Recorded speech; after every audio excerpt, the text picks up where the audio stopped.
primero que nada agradecer la presencia de tan distinguidas personalidades, legisladores de nuestro país que van a tratar, para mí, un tema fundamental para nuestro país, el desarrollo del Uruguay que vendrá y el que vivimos hoy, la verdad.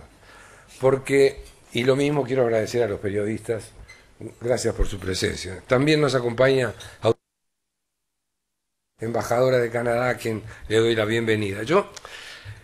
Si ustedes me dicen, Europa está en crisis, de lo que uno vive, yo les digo, no está en crisis. Porque todos los comercios están llenos y toda la gente se mueve como si nada hubiese pasado. Sin embargo, cuando le preguntamos a una vendedora, ¿están en crisis?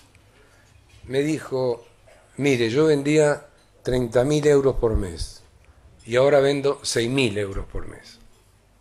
Entonces, hay una crisis, pero la población le pelea a la crisis. Interesante que uno ve es lo que a nosotros nos falta.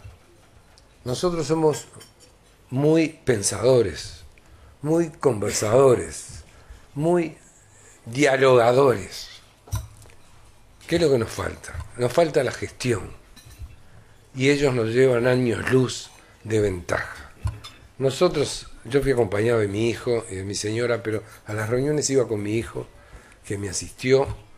Terminábamos la reunión y a los 15 minutos estábamos recibiendo un mail con todo lo que habíamos hablado en la reunión. Y nosotros llegamos acá, yo llegué el 10, y hasta ahora no le dimos respuesta. Y ustedes me preguntan, ¿cómo es posible eso? Mañana nos reunimos, pasado armamos un comité, déjame que lo analice, ya te voy a contestar, estamos en eso. Y eso creo que es una falencia que tenemos nosotros, aunque tengamos un excelente país y excelentes personas que somos todos nosotros, somos brillantes. El último uruguayo tiene sentido común. Tenemos que gestionar porque le pedimos a alguien que haga lo que tenemos que hacer nosotros. Bienvenido, Alfonso.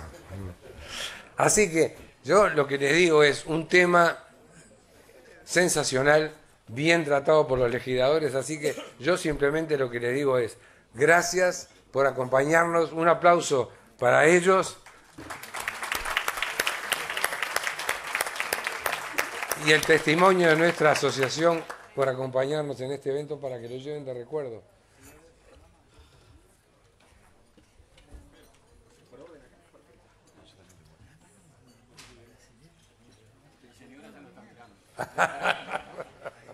¿Decidiste dónde lo vas a poner? Aquí voy a hacer alguien más. Muchas gracias.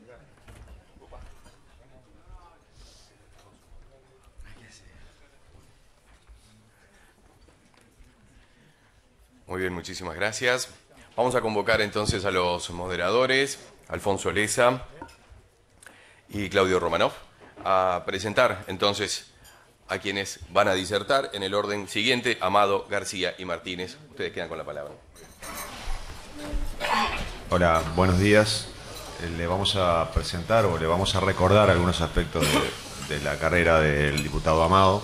Como todos saben, es licenciado en Ciencia Política en la Universidad de la República. Fue electo diputado por el Partido Colorado en la elección del 2009. También es secretario general departamental de Montevideo, la máxima autoridad de su partido. Asimismo, es escritor de varios libros, como todos sabemos, muchos de los cuales ha provocado récord en ventas. Sabemos que ha escrito sobre la masonería, el Opus Dei, la comunidad judía. Bueno, en fin, eso ha delineado, además de la política, una personalidad literaria. Bueno, el diputado Javier Fernando García tiene una larga trayectoria como legislador, a pesar de su juventud. Fue candidato único del Partido Nacional en las elecciones municipales del año 2005. En el 95 fue electo representante nacional por Montevideo, presidente de la Comisión de Salud Pública y Asistencia Social de la Cámara de Baja, de la Cámara de Representantes, presidente de la bancada de diputados del Partido Nacional, integrante de la Comisión de Salud del Parlamento Latinoamericano, presidente de la Comisión de Defensa Nacional en 2008, presidente de la Comisión de Derechos Humanos, entre otras de su larga carrera sería muy extenso hacerlo. También asumió el cargo de senador en 2011, entre otros cargos. Daniel Martínez, por su parte, es ingeniero de profesión, es ingeniero industrial en la opción mecánica. Fue gremialista en su juventud en la FEU.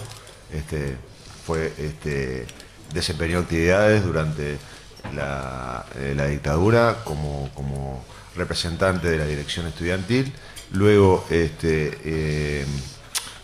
se desempeñó como sindicalista en ANCAP, donde también fue presidente años más tarde. Como todos sabemos, fue ministro de Industria y senador de la República. Ya defensor me acota acá, Daniel. Activo, lo veo siempre en las tribunas.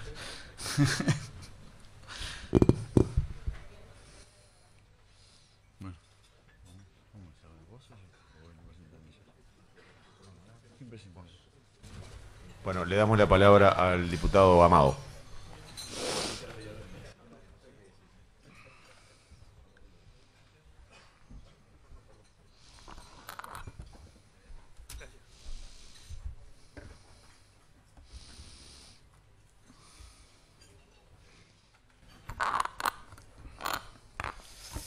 Bueno, muy buenos días, autoridades nacionales, autoridades departamentales, autoridades de ADM,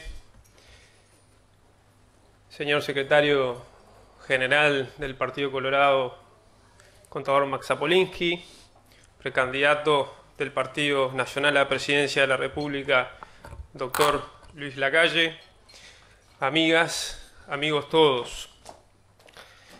Me dicen que soy rebelde, que soy algo izquierdista, algo zurdito. También algunos aseguran que soy masón porque publiqué 2 libros de la hermandad. Recuerdo que hasta en algún momento me llegaron a decir que era del Opus Dei y que por eso había publicado otro libro que llevaba como título El peso de la cruz. Creo francamente que después de mis posturas sobre la despenalización del aborto y sobre el matrimonio igualitario, seguramente les compliqué la vida a quienes sostenían esa teoría. Me llamo Fernando Amado, soy diputado colorado y vallista. Y hace ya varios meses tuve el gusto de recibir en mi despacho al gerente general de ADM, el contador Alfredo Secondi, acompañado por Leonardo Gaidós, integrante del Consejo Directivo de ADM. Reunión en la que me hicieron la invitación para ser panelista de este desayuno, en el que me convocaban a participar de un panel de las jóvenes promesas de los partidos políticos. Creo que también utilizaron la expresión líderes emergentes. Por eso voy a hacer honor a esta convocatoria y les voy a hablar como creo que las nuevas generaciones lo hacemos, de manera frontal, de manera directa, sin muchos misterios y sin divisas. Por eso, cuando me enteré que compartiría el panel con mis destacados colegas, el diputado Javier García y el senador Daniel Martínez, me propuse 2 cosas. La primera, hacer algo más que salir en la foto. Y la segunda, sortear con dignidad, si es que es posible, esta instancia. Y aprovecho para decirles que es un enorme placer y honor estar aquí con ustedes. Voy a iniciar con un tema de por sí polémico, el tema de la renovación de los partidos políticos, pero probablemente también sea un problema de la sociedad toda. En mi Partido Colorado venimos por el buen camino, porque creo que es muy notorio y destacado el proceso de renovación real y profundo por el que ha transcurrido en los últimos años, que indudablemente ha tenido al senador Pedro Bordaberry como protagonista principal y a otros compañeros como el integrante de Vamos Uruguay, secretario general de Vamos Uruguay e intendente Germán Coutinho, que agradezco su presencia hoy, el intendente con mayor apoyo popular. Felicitaciones, Germán. Pero todo ese proceso de renovación al que hago referencia, vaya que nos costó sangre, nos costó mucho sudor, nos costó lágrimas y, por qué no decirlo, nos costó votos y elecciones. La candidatura de Luis Lacalle Pou en el Partido Nacional es una muy buena noticia para esta situación que estoy planteando. Y es un buen ejemplo, porque Luis iba a estar aquí integrando este panel como joven promesa, cuando la verdad es que ya estaba para grandes cosas. Bien por ese sector del Partido Nacional, y me alegra porque es una buena noticia para el sistema político todo. Claramente el Frente Amplio está en deuda consigo mismo y con la sociedad, teniendo en cuenta lo que representa. No olvidemos que el presidente José Mujica entregará su mandato con 78 años y en caso que ganara el Frente Amplio se lo entregaría al doctor Tabaré Vázquez, que empezaría su mandato con 75 años y se iría con la friolera de 80 años. Más allá de, como dice el dicho, que la edad es un estado de ánimo, la biología no se engaña. En definitiva, y lo que me interesa resaltar, creo yo lo asombroso, es cómo en este país las estructuras políticas se autoflagelan y se privan de contar con los mejores recursos humanos, siendo rehenes de procesos de renovación prolongados, cuando no inexistentes. Soy consciente que a veces la sociedad lo pide, pero los políticos tenemos la responsabilidad, creo yo, de proponer alternativas.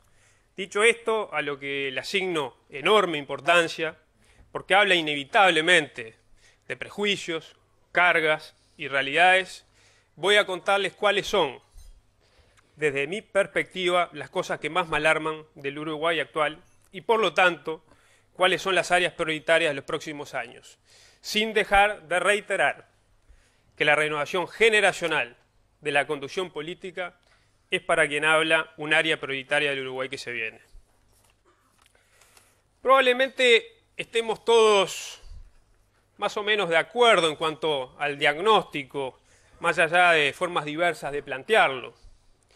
El mayor problema que enfrenta nuestro país en esta etapa del siglo XXI es el de la fragmentación social, el de integrar un colectivo que se supo y se asumió el más homogéneo de América Latina y que hoy aparece partido en 1000 pedazos que no se reconocen entre sí. A esto debemos sumar, claro está, cambios profundos que condicionan las soluciones tradicionales que solíamos darle a nuestros problemas. Por ejemplo, ya nadie puede hablar y pensar seriamente en una política de sustitución de importaciones. Pero me gustaría mencionar desafíos en las dimensiones políticas, económicas y sociales. En cuanto a la política, asistimos a la disolución paulatina de las ideologías, al menos las que conocimos en el siglo XX. El estrepitoso fracaso internacional del socialismo real, comunismo, como se le quiera llamar, ha dejado al capitalismo como único sistema viable en el mundo, aunque absolutamente imperfecto y sin dudas generador de profundas injusticias.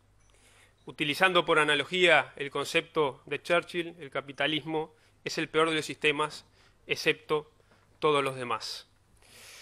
No solo el cambio ha sido en las ideologías, el orden mundial cambia. Estamos asistiendo al ascenso de países y bloques de países, con el continente asiático como gran protagonista, pero al que se le suman países fuertes emergentes, como los que integran los BRIC y Sudáfrica. Los nuevos actores de peso a nivel mundial desplazan naturalmente el papel de Europa en el escenario, así como cuestionan la supremacía de los Estados Unidos. Esto genera desafíos de integración para todos los países, en particular para el nuestro, donde además nuestros vecinos hoy nos imponen sus intereses y desconocen los nuestros. Ante este escenario incierto y complejo, nuestro sistema político reacciona, por un lado, de parte del gobierno, con una persistente negativa a reconocer estas realidades y atado a discursos y viejas consignas del pasado, polarizando el discurso en extremos que no existen y buscando, por conveniencia o hipocresía, las responsabilidades en herencias y estereotipos vetustos que no hacen más que confundirnos y estancarnos. Señores, señoras, no hay más espacio en el mundo actual para seguir proclamando la socialización de los medios de producción o la lucha contra el imperialismo. Por lo tanto, basta de ese doble discurso inútil. No podemos proclamar consignas como estas y luego gobernar pragmáticamente. Ello genera un cortocircuito inevitable en el diálogo social y en el político, además de ser un notorio fraude. Es hora de redefinir el sistema político y encontrar otros ejes de debate que apunten a buscar soluciones que se adecúen a los desafíos de nuestro tiempo. Los partidos políticos tenemos que ser capaces, más aún pocos meses antes de iniciar una campaña electoral, de desterrar la demagogia de nuestros discursos y acercarnos a propuestas posibles, sin eslóganes populistas, sin engañar a la gente. Y quiero creer que los partidos políticos, nuestros queridos partidos políticos, podremos también superar el juego perverso de no admitir las realidades, les duelan a quien les duelan, y aceptar que antes de 2005 y después de 2005 han pasado cosas muy buenas, neutras y malas. Desde el gobierno, y en especial desde el partido que está en el gobierno, admitir que mientras fueron oposición se enfrentaron durante a todo cuanto hacía el gobierno de turno y que ese fue un gran error sería un gran gesto. Tomando en cuenta además que los gobiernos del Frente Amplio han aprovechado muchas de las grandes reformas que heredaron de los gobiernos anteriores. Algunos ejemplos: la forestación, la agroindustria, las zonas francas, los puertos, la seguridad social. Yo creo que sería positivo sincerarse. También créanme que siento que sería positivo dejarse de adjudicar un carácter refundacional a todas sus acciones de gobierno. Esa actitud no aporta, confunde, paraliza y polariza al país y nos impide mirar hacia adelante. El Frente Amplio aprovechó lo que estaba hecho para seguir adelante. Y eso está genial, si no hubiera sido por la modificación de 180 grados de su discurso, lo que los ubica en el mismo nivel de quienes criticaron sistemática y efusivamente durante tantos años. Por otro lado, la oposición muchas veces no tiene la lucidez suficiente para imaginar nuevos escenarios y muchas veces cae en la trampa de espejo que le pone el Frente Amplio para mirarse, estancándose y estancando al país en debates de viejo cuño y gastando tiempo y energía para imaginar esquemas alternativos de la realidad de forma de dar un salto hacia adelante. Así, los partidos tradicionales, notoriamente responsables, en particular el Partido Colorado, de la construcción de este país, nos enfrascamos en discutir el pasado cayendo en una trampa que nos detiene en el tiempo, mientras tenemos a las generaciones de jóvenes que viven en una sociedad estancada, asistiendo a debates que no conocen, que no entienden y que además son irrelevantes para el tiempo que les tocará vivir. Asistimos entonces a un creciente desinterés ante los asuntos políticos, se expande la cultura de la resignación. Los que pueden se refugian en sus asuntos y los que no tienen asuntos en que refugiarse lo hacen lamentablemente muchas veces en actividades que le hacen daño a sí mismos. Se pierde calidad ciudadana, se pierde la calidad de los debates. Los políticos muchas veces nos enfrascamos en discusiones dialécticas, elitistas y retóricas y por lo tanto nos alejamos cada vez más de la gente y eso es un círculo vicioso muy peligroso. Así que entonces debemos intentar reformularnos y exigirnos recíprocamente los partidos la maduración política necesaria. Adecuar las posiciones, evitar la polarización inútil, es un área prioritaria, sin lugar a dudas, de los próximos años en las que se nos va la vida. Desde el punto de vista de la dimensión económica, también hay algunos desafíos que podemos identificar. Me refiero a identificar particularmente las matrices del modelo que utilizaremos en los próximos años. Todo parece indicar que nuestro destino, en gran medida, seguirá siendo la producción agroindustrial. Por lo tanto, debemos atender de manera adecuada ese desarrollo y articularlo con el cuidado del medio ambiente. En ese sentido, llegó la hora de actuar coordinadamente entre Estado y particulares para lograr al máximo la producción con el máximo de cuidado de los recursos hídricos, suelos y contemplar el fenómeno del cambio climático, sin caer en la trampa de los grandes países que pretenden que a costa de nuestro subdesarrollo les vendamos bonos de carbono para que ellos puedan seguir desarrollándose. Si nuestro futuro está atado al vigor y desarrollo del campo, cosa que por otra parte es una muy buena noticia, ya que los alimentos parecen convertirse en el bien más preciado del mundo en los próximos años, debemos industrializar esta actividad aplicándole conocimiento y tecnología tanto como sea posible.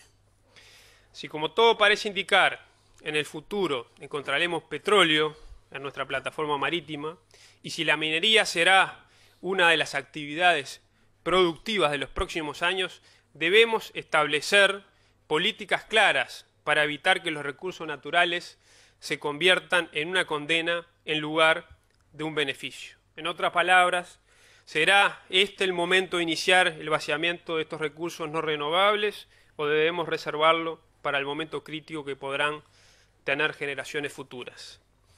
Debemos avanzar fuertemente en la llamada industria del conocimiento, la innovación, la producción de software, la producción y democratización tecnológica, así como el acceso a la información son áreas prioritarias y debemos desarrollar plataformas tecnológicas adecuadas y accesibles para todos los usuarios, además de adecuar nuestra relación con la propiedad intelectual y adecuar también las relaciones laborales vinculadas a esta actividad.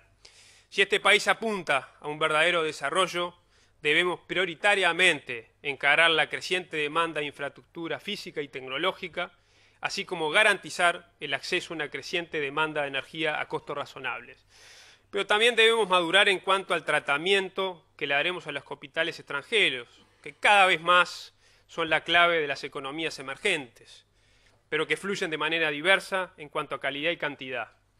Debemos madurar en cuanto a la forma en que lo trataremos. Debemos establecer las reglas de juego claras, que no se alteren al grito de la tribuna, como ahora que nos enteramos a través de los diarios que le vamos a cobrar impuestos a la transferencia de las acciones de las sociedades anónimas. ¿Y qué decir de la dimensión social? Este es, sin lugar a duda, la más prioritaria de las dimensiones de cara al porvenir. El Uruguay ha sido, a lo largo del siglo XX, una de las sociedades más igualitarias, libres, democrática y homogénea de la América Latina y probablemente del mundo entero. Una sociedad que siempre aseguró la movilidad social y donde la cohesión social y el signo de la nacionalidad se dio bajo el manto de la libertad y del más profundo y arraigado republicanismo, con el sustento de un Estado laico y garante de las necesidades de los más débiles. Obra que en gran parte corresponde al vallismo y a mi partido. Sin embargo, hace ya tiempo que nuestra sociedad se fragmentó y se fracturó. En algún momento erramos el camino, empezamos a ser representados por diferentes corporaciones que por definición defienden intereses legítimos pero nunca generales. Y cuando hablo de corporativismo, hablo de todo tipo de corporativismo, del empresarial, del sindical, del político, del de la educación del Estado, en fin, de todos los intereses sectoriales. Esta realidad provoca un paulatino pero continuo deterioro de la calidad de las instituciones públicas y de la radicalización de las posturas de los corporativos privados. Desplaza al Estado en su función reguladora, convirtiéndolo en un actor corporativo más, y radicaliza las discusiones sociales, quedando vacante la defensa del interés general. En este escenario, el deterioro social es alarmante y amenaza con llegar al extremo de que no nos identifiquemos más como sociedad. ayudando y retroalimentando los fenómenos de exclusión y de pauperización que genera tensiones irreconciliables en la sociedad. Este diagnóstico tiene dos elementos que como sociedad toda debemos encarar en los próximos años si queremos mantener nuestros rasgos más esenciales. El primero es la educación. La educación requiere un compromiso que va más allá, indudablemente, de posicionamientos políticos electorales y de soluciones parciales. Debemos encarar el asunto con una reforma estructural tan radical como en épocas de la reforma bareliana. Esa reforma requiere un nuevo pacto social que vuelva a colocar las prioridades donde corresponden y pasa por reconocer y sincerar algunas cosas que venimos ocultando sistemáticamente. Debemos reconocer que este ya no es un país culto ni bien educado, que la educación pública genera brechas gigantescas que si no solucionamos llegará el día en que serán insalvables. Ese día está más cerca de lo que creemos. Solo se salvarán aquellos que puedan pagar una educación de calidad. Debemos decirlo con todas las letras. Lamentablemente hoy son muchos los centros educativos públicos que no construyen ciudadanía, ni hábitos de trabajo, ni de esfuerzo o convivencia. Y esto no debe ser declarativo. Debe ser un compromiso también que abarque 4 o 5 gobiernos y que esté dispuesto a bancar sobre todas las corporaciones. De lo contrario, con el gobierno defendiendo discursos perimidos y con la oposición atacando sin ton ni son, no solucionaremos nada.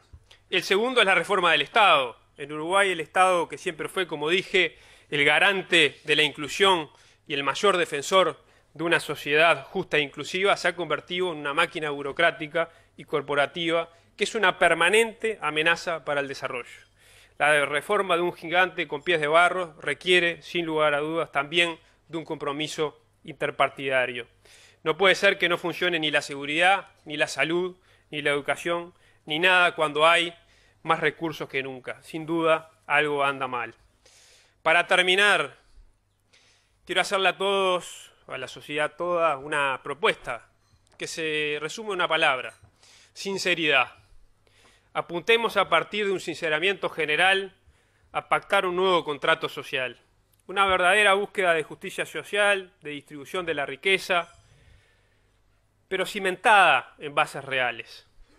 Y aquí les dejaré una lista de preguntas que no pretende abarcar todas las áreas, pero que pretende llamar a la reflexión de todos ustedes. Y pretende hacer el ejercicio de decirnos las cosas. ¿Hasta cuándo seguiremos tolerando corporaciones como Adeón, que hace lo que quiere con los ciudadanos que le pagan el sueldo? ¿Cuándo el sistema político y la sociedad hará algo o los detendrá? ¿Y hasta cuándo los ciudadanos seguiremos tirando basura en las calles? ¿Hasta cuándo los empresarios seguirán siendo perseguidos por el Estado cada vez que tienen éxito gracias a su esfuerzo, a su visión o capacidad innovadora? ¿Y hasta cuándo esos mismos empresarios seguirán llorando por condiciones cada vez mejores sin volcar una verdadera contribución solidaria a la sociedad? ¿Hasta cuándo los micro y medianos empresarios seguirán soportando la gran carga impositiva del Estado, la falta de oportunidades y poder de negociación con el Estado y con los privados, como los bancos, sin tener más defensa o alternativa que la evasión o la mera extinción? ¿Hasta cuándo seguiremos criticando medidas como que los profesionales paguen IRPF cuando nunca lo hicieron, siendo siempre el empleado el que soportaba la carga impositiva? ¿Hasta cuándo el Estado seguirá persiguiendo solamente a quienes trabajan y no a los que evaden sumas millonarias, obtienen vales y realizan todo tipo de maniobras por encima de la ley o se mantienen en el mercado informal? ¿Hasta cuándo los políticos seguiremos poniéndonos de acuerdo para aumentar las partidas de diarios o de secretaría y así ocultar el costo de nuestra actividad en lugar de enfrentar a la ciudadanía y transparentar que la democracia tiene un costo y justamente este es el costo de la política? ¿Cuándo será tan delito evadir impuestos como dilapidarlos por parte del Estado? En suma, dejemos de hablar de dicotomías del pasado.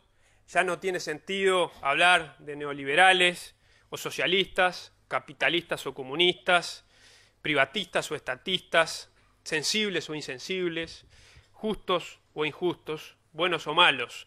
Llegó la hora de hablar de conceptos modernos: eficiencia, desarrollo, innovación, medio ambiente, responsabilidad social, inclusión, educación de calidad, tecnología. Si logramos discutir en otros términos, habremos entendido nuestro pasado para relanzarnos hacia el futuro como un nuevo país modelo. De lo contrario, nos estancaremos en aquel pasado, añorándolo y tratando de recrearlo en un mundo que cambió por completo. Esa es la prioridad, a luchar por ella me comprometo y los convoco a todos ustedes a hacerlo. Muchas gracias a todos por haberme escuchado.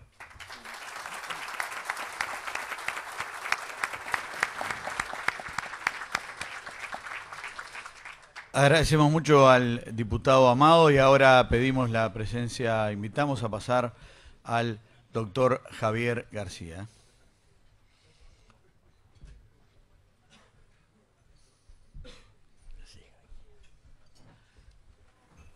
Buenos días para todos.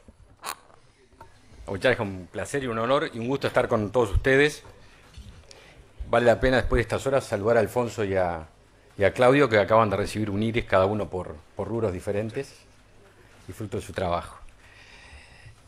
Sumo todos los saludos, para ser breve, que hizo Fernando. A todos nuestros colegas dirigentes políticos quiero saludarlos utilizando a uno, el decano de todos nosotros que está en esta sala, y en él saludar a todos, que es el senador Carlos Julio Pereira, que creo nos representa bien a todos quienes ejercemos esta profesión. Les digo, como decía Fernando, que es un honor estar aquí esta mañana, compartir con mi tocayo, algunos se descubrieron recién que mi segundo nombre es Fernando, y con Daniel, esta mesa. Del pretencioso título de esta jornada, las áreas prioritarias para el desarrollo del Uruguay que vendrá, con el que se nos invita, solo dedicaré unos minutos. Los necesarios para decir que respaldo en buena medida las cosas que ha dicho Fernando y las que también seguramente dirá Daniel. Pensar los próximos 15 o 20 años del Uruguay es pensar sin duda en mejorar la competitividad y la productividad del país. Cosas bien fáciles de decir, pero difíciles de implementar si antes no se toman decisiones políticas adecuadas y audaces. Es obvio, como afirmó el presidente Mujica hace pocos días atrás en su viaje a China, que es mejor exportar productos con valor agregado y no solo materias primas. Pero para que ello ocurra, tienen que bajar los costos de producción, que son aquí tan altos que afectan seriamente la competitividad, entre ellos el costo impresionante del socio Estado. También comparto la necesidad de integrar cadenas de valor, de diversificar la producción, de internarnos con decisión en los nuevos sectores de la economía y principalmente en las nuevas tecnologías y en la sociedad del conocimiento. En invertir en innovación e investigación científicas, en las biotecnologías, en las energías renovables, en fin, en un conjunto de áreas que ustedes, que representan buena parte de los que están aquí esta mañana, al empresariado nacional y que sufren muchas veces los cuellos de botella del crecimiento, conocen mucho mejor que yo. Están en la economía real, así que ¿qué les puedo contar yo que ustedes no sepan? Yo soy un apasionado de la realidad. Es la única cosa sobre la que puedo y quizás tengo el deber de incidir. Sería deshonesto si esta mañana aquí les hablara del futuro sin advertir con total convicción que lo estamos hipotecando en el presente. Los políticos no somos encuestadores de la realidad, y menos especialistas en adelantar el futuro haciendo prospectiva. Esa es tarea de los analistas e inclusive ahora de expresidentes que dan conferencias por el mundo donde cuentan a partir de su experiencia las cosas que hay que hacer. Lo nuestro, lo de los políticos de hoy, es hacernos cargo del presente y no eludirlo en virtud del mañana que todavía no llegó. Al decir de Pedro Gell, la imagen del futuro no es algo que esté en el mañana, sino en el presente. Los qué son fáciles de plantear, los difíciles de implementar son los cómo. Y por eso, desde mi condición y función política, es de donde puedo aportar, y repito, no hay futuro sin presente. Es totalmente imposible para mí pensar en el Uruguay del 2030 o del 2020, que quizás sea el motivo de esta invitación, si no nos ocupamos del Uruguay del 2013, de 2014, del que vivimos. El Uruguay del 2020 o del 2030 se hace hoy. Por eso no concebimos un gobierno que no cumpla estos tres requisitos. Liderazgo político, que asuma los derechos y los deberes por igual, y donde exista una real separación de poderes, lo que he llamado volver a Montesquieu. La salida de la dictadura se construyó, salvando algunos elementos que obviamente ni quiero ingresar ni interesan en la mañana de hoy, se hizo con la cultura del consenso, entre comillas, de los acuerdos, también entre comillas. Ese instrumento, el acuerdo multipartidario, la búsqueda del manido consenso político, se transformó en un hábito del discurso político. Tuvo la virtud, entre comillas virtud, de licuar las responsabilidades de los dirigentes políticos. El progreso, el desarrollo de las naciones, sin embargo, no es y no ha sido nunca a partir de sistemas políticos unánimes, sino que fue a partir de fuertes liderazgos democráticos. Lo que hace falta es liderazgo político.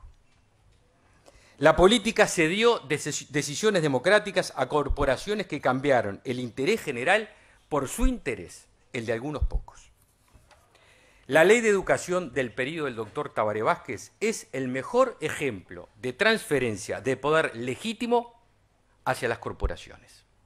Y hoy lo estamos sufriendo. En Uruguay se da una paradoja. La gente puede elegir al presidente de la República, a los senadores, a los diputados, a los intendentes, pero no puede decidir ni elegir quién dirige la educación. Como dicen los abogados, se puede lo más, pero no se puede lo menos. Eso quedó por ley en manos de unos pocos que autorregulan la enseñanza pública de acuerdo a sus intereses y reivindicaciones. Derogar esa ley es rescatar el poder de los padres sobre la educación de sus hijos. Estos años de prosperidad económica, sin comparación en el último siglo, son, por la forma en que se desaprovecharon, un ejemplo claro de cómo la falta de liderazgo político perjudica a un país. Para diversificar la economía, extender las cadenas productivas, para innovar y para hacer todo eso que ustedes saben que se necesita, que se necesita hacer, hay que tomar decisiones políticas. Y para ello no se puede esperar que todos estén de acuerdo. El consenso no es natural en una sociedad plural. Es la excepción, pero no la norma. Las democracias, por plurales, depositan en su gente la decisión del liderazgo. Y este, legitimado, no necesita más que ejercer su autoridad. La cultura de no arriesgarse a decidir es la del quietismo y el statu quo. Iniciamos los últimos 2 periodos de gobierno con pomposos acuerdos multipartidarios que no se cumplieron. Asumir los derechos y los deberes por igual. El político, el gobernante, tiene derechos, pero antes tiene responsabilidades. Tenemos responsabilidades. En los últimos años, en el sistema político y también en la sociedad, en general, se instaló una especie de ejercicio hemipléjico de la ciudadanía, a partir de la cultura asistencialista. Se reclama por derechos, pero nunca se habla de los deberes. En el caso de los gobernantes, muchos huyen de las responsabilidades propias, sosteniendo que siempre la culpa es del otro. Pongo el ejemplo del ministro del Interior, que ejerce su derecho de destituir a un comisario porque su comisaría no atendió una llamada de un vecino. Pero no asume nunca sus responsabilidades por la escalada de violencia instalada en Uruguay, que hacen que sea el ministro, que a pesar de tener todos los recursos que pidió y mayorías legislativas propias que le garantizan las leyes que quiera y cuando quiera, no asume su responsabilidad de tener el triste récord de una gestión bajo la cual se registran la mayor cantidad de los delitos más violentos, como los homicidios y las rapiñas que se recuerden en la historia del Uruguay. La culpa la tiene el periodismo, la oposición, la justicia o cualquiera, menos él. Bonomi es el peor ministro de Interior que se recuerde desde la restauración democrática, por sus resultados, que son los peores, y por no asumir su responsabilidad. Pero por suerte hay una cara inversa de esto. Hay quienes sí asumen su responsabilidad, sea cual sea el costo de ello, y una honrosa excepción de esta contracara se encuentra aquí esta mañana en este salón entre nosotros, y es la profesora Graciela Bianchi. Asumió sin descuentos su responsabilidad al frente de un liceo. Ejerció la autoridad que se le otorgó y para la cual se formó profesionalmente. No se escondió en la comodidad de la demagogia. Las corporaciones seguramente y sin seguramente no la quieren, pero las familias y los chiquilines se lo agradecen, profesora. Derechos y deberes es cara y contracara de la vida en sociedad. Deberes tiene un ministro, tenemos los legisladores y también tiene un sindicalista y un alumno. Asumir la evaluación permanente en la gestión pública, evaluando a los jerarcas de acuerdo a sus resultados y no por sus discursos, no debería ser motivo de conflictos políticos. Rendir cuentas para los políticos debería ser obligatorio, como es la declaración jurada de bienes. Y tercer requisito, volver a Montesquieu. Hoy la institucionalidad se resume en el poder monopólico del poder ejecutivo, que transformó al Parlamento en virtud de sus mayorías absolutas en un homologador de sus decisiones, además de ejercer el poder ejecutivo una presión indebida e ilegal sobre el poder judicial. El episodio de mayo pasado, donde 3 ministros y el secretario de la Presidencia concurrieron a la Suprema Corte de Justicia a señalar el malestar del gobierno con la Corte por la declaratoria de inconstitucionalidad de una ley, es de una gravedad no suficientemente valorada y solo parecida a la de pocos días atrás, cuando en silencio se permite que el ex juez Garzón presione a ese mismo órgano y amenace con represalias internacionales notoriamente arropado por el gobierno del Uruguay. La independencia de los poderes es parte fundamental del futuro que imaginamos. También restablecer la seguridad jurídica seriamente dañada en este periodo es restablecer garantías indispensables y un Estado de Derecho pleno. Por estas horas, la discusión sobre la confiscación ilegal de los aportes en exceso del FONASA es nuevamente ejemplo de un gobierno que prioriza lo político sobre lo jurídico. No solo reglas claras, sino certeza de que se van a respetar. Eso define la seriedad de un país y de un gobierno. Lo que hemos dado en llamar la revolución de la gestión. No puedo concebir el Uruguay del futuro sin pensar en términos de calidad del gasto público y no solo en cantidad del gasto público. No es otra cosa que la plata de la gente se gaste bien y le retorne en buenos servicios. No hace falta más impuestos ni más dinero. Lo que hace falta es usarlo bien. Los 3 ejes de este capítulo son educación para crecer con equidad, seguridad como garantía del desarrollo e infraestructura para sostener el crecimiento. Con respecto a la educación, los resultados en materia educativa son paradigmáticos. Según Gabriel Odone, Uruguay fue el país de Latinoamérica que redujo menos la brecha educativa a pesar de la mayor inversión que se recuerda en esta materia. Hay, nos guste o no, y no nos gusta en absoluto, una educación de primera para quien puede pagarla y una educación de segunda o de tercera para los que van a la escuela y al liceo público. Y lo digo con enorme tristeza como hijo de la escuela pública que soy. Hoy, por la mala gestión y a pesar de la enorme inversión educativa, se está, y esto es una paradoja, invirtiendo en pobreza. Invirtiendo en pobreza. Una reforma educativa real implica aumentar el tiempo de educación efectivo para reducir desigualdad y mejorar los ingresos. Más carga educativa es más justicia social de verdad. La calidad del gasto fue mala y la gestión fue peor. Como alguien dijo, el mayor enemigo de las políticas sociales es un mal gestor. Los que gestionan profesionalmente y asumen sus responsabilidades tienen buenos resultados. Los ejemplos públicos en materia educativa de ejercicio centrado en la calidad y en asumir los valores como centro de la tarea educativa son ejemplos de que se puede. Ahí está el Liceo número 4 de Maldonado o el Jubilar, sin deserción prácticamente y sin repetición, y con niveles de excelencia académica. Decía el director Ramos del Liceo 4 de Maldonado, comillas, lo cito, que la gente pueda hacerse cargo de la educación de sus alumnos y poder dar la cara por los resultados de los educandos es un paradigma maravilloso. Cierro la cita.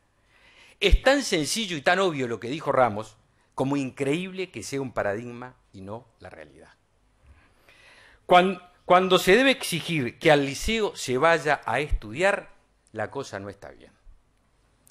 La disciplina y poner límites es un acto educativo.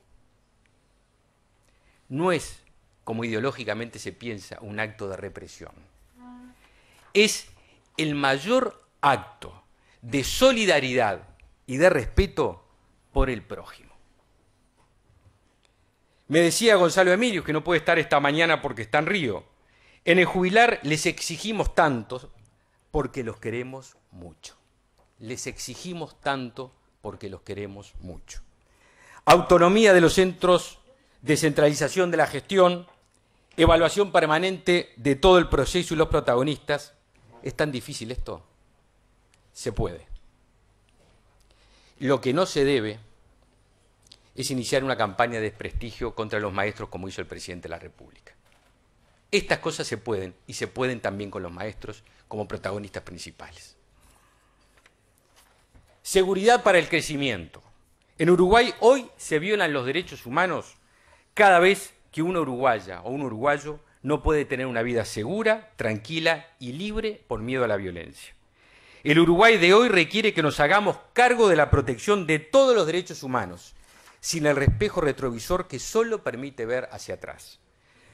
Sin seguridad no hay libertad plena y desarrollo sostenible posible, porque nadie invierte ni arriesga en un país donde no se garantiza la seguridad en el mayor grado posible. No es un derecho humano accesorio, es esencial en el desarrollo humano, económico y social de un país. La inseguridad la sufrimos todos, pero mucho más aquellos que no pueden pagarse ni rejas, ni alarmas, ni seguridad privada. Hay carencias de resultados, porque hay carencias, y otra vez lo reitero, temor en el ejercicio legítimo de la autoridad que confiere la gente. La protección social del Uruguay de hoy empieza por un padre que pueda trabajar seguro en su comercio o en el kiosco y volver a su casa sano. En el taxista que trabaja sin miedo, o en la enfermera que puede salir de su turno de madrugada sin temor por su vida, o en el chiquilín que puede disfrutar de sus championes sin que se los roben a la vuelta del liceo. La seguridad pública es parte integral del desarrollo sostenible, de la protección integral de los derechos humanos, es garantía de progreso y por eso progresista en serio. Hay infraestructura para sostener el crecimiento. Enfrentar el colapso de infraestructura que limita seriamente nuestro desarrollo es hoy un problema nacional de los más graves. Ningún impuesto ideológico como el ISIR, con sus 60 millones de dólares, resuelve nada. Es una curita para tratar una enfermedad crónica y seria. Con un crecimiento a tasas asiáticas desde el 2004, la inversión en obra pública fue prácticamente inexistente. El famoso tren que iba a existir al final de este periodo que anunció el presidente al iniciar su mandato, que iba a andar a 40 kilómetros por hora, no existe. igual que el pomposamente inaugurado con Cristina Kirchner Tren de los Pueblos Libres. De ese no queda ni un vagón. La ideología no mueve trenes y tampoco hace rutas. Las PPP intentaron ocupar un espacio para lo cual no fueron inventadas y se transfirió recursos públicos que debieron ser ejecutados. Se debe asumir en términos de país que solo una inversión en obra pública vial de enorme magnitud, que requerirá financiamiento nacional e internacional, puede revertir con seriedad este colapso terminal. No asumirlo es una irresponsabilidad. El próximo capítulo lo hemos dado en llamar la distribución de las oportunidades. Lo que hay que distribuir son oportunidades. Creemos que sin inclusión social sólida, sin cohesión social, no hay desarrollo posible y menos crecimiento con equidad. Distribuir riquezas está bien, pero dura lo que dura las riquezas, que nunca son permanentes y dependen de los ciclos económicos. La salida de la pobreza no se hace desde una oficina del Mides, sino desde un salón de clases. Lo que saca de la pobreza en forma permanente es la educación, no el subsidio.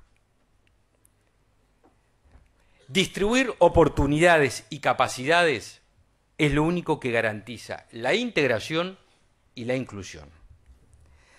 Hoy muchos uruguayos están en el pretil de la pobreza, dependen de la asistencia para no caer nuevamente en ella. Creemos en la inversión social en términos de educación de calidad que garantice trabajo de calidad, que tenga al individuo como centro y no al Estado decidiendo por la gente y ejerciendo clientelismo. El ministro Olesker dice que estamos en una etapa de reformas proto-socialistas. Si esto significa avanzar hacia medios de producción en manos del Estado y a una presencia cada vez más central de estatismo que ahoga la innovación y castiga la propiedad privada, eso en verdad no es protosocialismo, es protoatraso. Y eso genera solo desigualdad. Créanme, hay un camino más ambicioso, más ético, más moderno, más justo, que es el de distribuir oportunidades y capacidades. Y la última reflexión, el último capítulo, le hemos dado en llamar somos pocos y viejos. Estamos en problemas. No hay futuro si no abordamos ya hoy el desafío demográfico. Esto que les decía recién, que cada vez somos más viejos y no crecemos, nos desafía como nación y nos compromete seriamente el crecimiento económico futuro. Pero además deja planteado un horizonte preocupante en nuestro sistema de seguridad social. Según el demógrafo Juan José Calvo, en 1950, atiendan este dato, de cada 1000 latinoamericanos, 13 éramos uruguayos. Hoy, para la misma cantidad, 1000 latinoamericanos, menos de la mitad somos uruguayos, 5,6, y seguimos bajando. Llevar adelante políticas de fomento de la natalidad con estímulos económicos y tributarios, protección de la maternidad y de la mujer trabajadora, debería ser una política pública prioritaria. Sin medidas proactivas no se revierte la tendencia a ser un país de pocos y viejos. Disculpen para terminar la franqueza quizás políticamente incorrecta en un evento como este. Pero creo que los políticos solo podemos construir el futuro luego de que hayamos puesto todos los medios democráticos a nuestro alcance para mejorar el presente. En definitiva, no puedo pensar en un futuro sin un presente mejor. No puedo pensar en un futuro sin una democracia fuerte y plena hoy. Es imposible para mí soñar un futuro tolerando una mala gestión de los recursos públicos o viviendo en la inseguridad. Cuando la gente quiere un diagnóstico va al médico, pero para resolver los problemas de la sociedad estamos los dirigentes políticos. Para eso nos eligen. Créanme, me parecería y me parece deshonesto y me parece que les hacemos perder tiempo si solo les hablamos del futuro y no nos hacemos cargo ya, hoy, del presente. Muchísimas gracias y muy buenos días.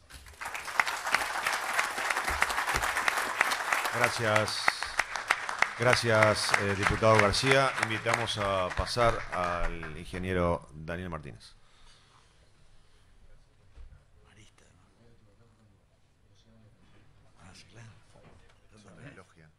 Son de la logia. Y de la Marista también. Bueno, muy bien. Primero, quiero decir que hace un rato me preocupé cuando Fernando dijo que esto era para jóvenes promesas. Dije, ¿qué hago acá? Yo no. Si bien tengo 30 y 26, no soy muy joven que digamos. En Uruguay sí, pero bueno, tal vez sea parte de lo que él dice, ¿no? De repente siempre es un país que tiene esa característica. Y después, no sé, promesa no tengo idea, tampoco soy realidad, así que no sé, en ese sentido no sé qué soy. Pero es un poco como broma. Segundo, si no se le joven que me tengo que poner los lentes, ¿no?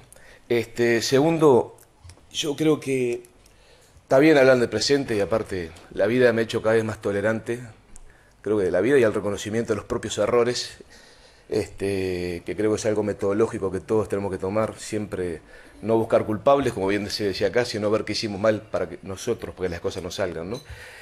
Y me parece bárbaro que se hable del presente, pero yo estoy convencido que en Uruguay se habla mucho de perspectiva, de visión estratégica y se hace muy poco. Falta la cultura del pensamiento estratégico y yo creo que es imprescindible. No tiene sentido concentrarse solo en el presente si uno entiende para dónde tiene que ir. Y lo digo porque lo viví también. Acá Álvaro Romanov mencionaba algunos de mis antecedentes como dirigente estudiantil clandestino en ingeniería y en la FEU clandestina, después a nivel sindical en la parte clandestina y legal, pero también me tocó la vida, me dio por suerte la experiencia de ser empresario y dejé una empresa de tecnología haciendo robótica, bienes de capital automatizados. Y me tocó y tuve la suerte también de haber sido dirigente del PCNT, pero de haber trabajado con gente muy valiosa en la Comisión de Ciencia, Tecnología y Calidad de la Cámara de Industria, como delegado de la empresa en la Cámara de Industria. Y les aseguro que a nuestro propio empresariado a veces le falta pensamiento estratégico. Tener pensamiento estratégico implica entender que cada decisión que se toma hoy tiene que estar en función de una visión global de lo que queremos y de dónde debemos concentrar los esfuerzos en el futuro. Y créanme, y no lo digo para herir a nadie, lo digo simplemente por un convencimiento personal y por eso que peleo por esto, por eso en mi gestión siempre busqué implementar un pensamiento estratégico en las áreas que me tocó dirigir, porque estoy convencido que muchas veces se podrá hacer discurso, pero no es coherente en la hora de la práctica. Pensamiento estratégico es eso, perspectiva es eso, a dónde tenemos que ir para condicionar cada decisión del cortísimo, corto o mediano plazo o largo plazo en función de ese objetivo. Por eso yo voy a ir un poco a lo que yo entendí que era la base de esta convocatoria, que es tratar de pensar justamente cuáles son esos imperativos estratégicos que deben guiar nuestro accionar y condicionar nuestro accionar. Y nuestras decisiones políticas, que siempre, por supuesto, la política está por encima de temas técnicos, pero debe justamente nutrirse de esa visión a donde queremos llegar con una visión técnica y una visión política de política estratégica.